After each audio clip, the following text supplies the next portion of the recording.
Hello friends, எல்லோரும் எப்படி இருக்கீங்க? நான் உங்கள் விஜய். இன்றைக்கி உங்களுக்கு கொத்தவரங்காய் பொரியல் வித்தியாசமாக எப்படி செய்கிறதுன்னு காட்ட போகிறேன். சூப்பராக இருக்கும் இது.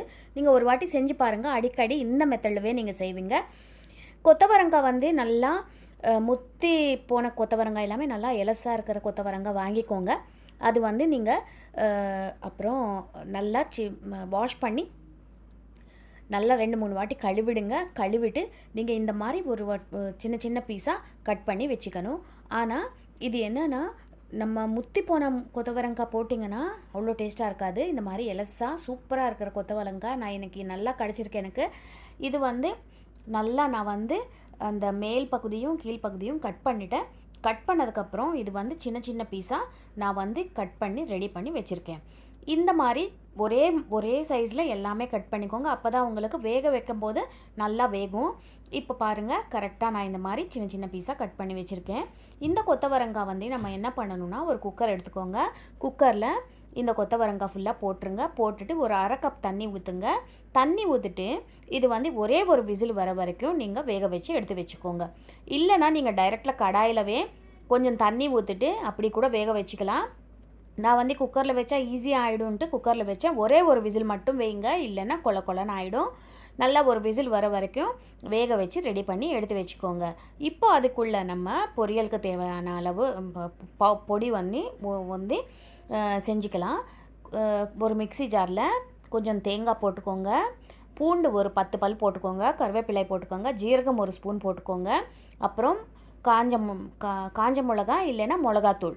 காஞ்ச மிளகா வேணால் போட்டுக்கலாம், இல்லைன்னா மிளகாத்தூள் ரெடியாக இருக்கிறது அதுவும் போட்டுக்கலாம். போட்டுட்டு நல்லா இது குறையாக நம்ம மிக்சியில் ஆட்டி வச்சுக்கணும். இந்த பொடி நம்ம பீன்ஸ் பொரியல் செய்யும்போதும் யூஸ் பண்ணிக்கலாம். சூப்பராக இருக்கும். இந்த மாதிரி குறையாக அரைச்சி வச்சுக்கிட்டேன். இது இப்போது ரெடி ஆகிடுச்சு. நம்ம கொத்தவரங்காவும் நல்லா வெந்துச்சு. கடாய் சூடு பண்ணிக்கோங்க. 1 ஸ்பூன் எண்ணெய் விட்டுக்கோங்க. இதில் கடுகு போட்டுக்கோங்க. கடுகு நல்லா வெடித்ததுக்கப்புறம் ஜீரகம், அப்புறம் கருவேப்பிலை, அப்புறம் நம்ம கடலைப்பருப்பு இருக்கும் இல்லையா, அது 1 ஸ்பூன் போட்டுக்கோங்க. உளுத்தம் பருப்பு கூட நீங்கள் சேர்த்துக்கலாம். இது எல்லாம் போட்டு நல்லா ஒரு வாட்டி மிக்ஸ் பண்ணிவிட்டு இந்த கடலைப்பருப்பு நல்லா வேகிற வரைக்கும் நல்லா வறுத்துக்கோங்க. அப்புறம் நம்ம இதில் கருவேப்பிலை போட்டுக்கிட்டு நம்ம ஒரு பெரிய வெங்காயம் சின்ன சின்ன பீஸாக கட் பண்ணி நல்லா சின்ன சின்ன பீஸாக கட் பண்ணி வச்சுருக்கேன். அது இதில் போட்டேன்.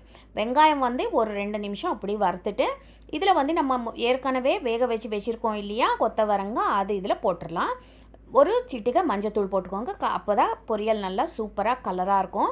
இப்போ கொத்தவரங்காவும் போட்டதுக்கப்புறம் நல்லா ஒரு வாட்டி மிக்ஸ் பண்ணிக்கோங்க. மிக்ஸ் பண்ணதுக்கப்புறம் இது ஒரு 2 நிமிஷம் அப்படி இந்த எண்ணெயில் நல்லா வதங்கட்டும். நம்ம இதுக்குள்ளே நம்ம ரெடி பண்ணி வச்சுருக்கோம் இல்லையா பொடி, அது இதில் போட்டுடலாம். ருசிக்கேற்ப உப்பு போட்டுட்டு ஒரு வாட்டி மிக்ஸ் பண்ணிவிட்டு நம்ம ரெடி பண்ணி வச்சுருக்கிற பொடியும் இதில் போட்டுருங்க. பொடி போட்டதுக்கப்புறம் நம்ம பச்சை பூண்டு போட்டோம் இல்லையா, அதனால் இது இந்த பொரியலில் நல்லா ஒரு 2-3 நிமிஷம் நல்லா வேகணும். அப்போ தான் அந்த பூண்டுலேருந்து பச்சை வாடை போய் நல்லா கமகமன்னு வாசனை வரும். நம்ம ஜீரகமும் கருவேப்பிலையும் சேர்த்து அரைச்சிருக்கோம் இல்லையா, சூப்பரான கொத்தவரங்காய் பொரியல் ரெடி ஆகிடும். கண்டிப்பாக ட்ரை பண்ணி பாருங்கள். சேனலுக்கு சப்ஸ்கிரைப் பண்ண மறக்காதீங்க.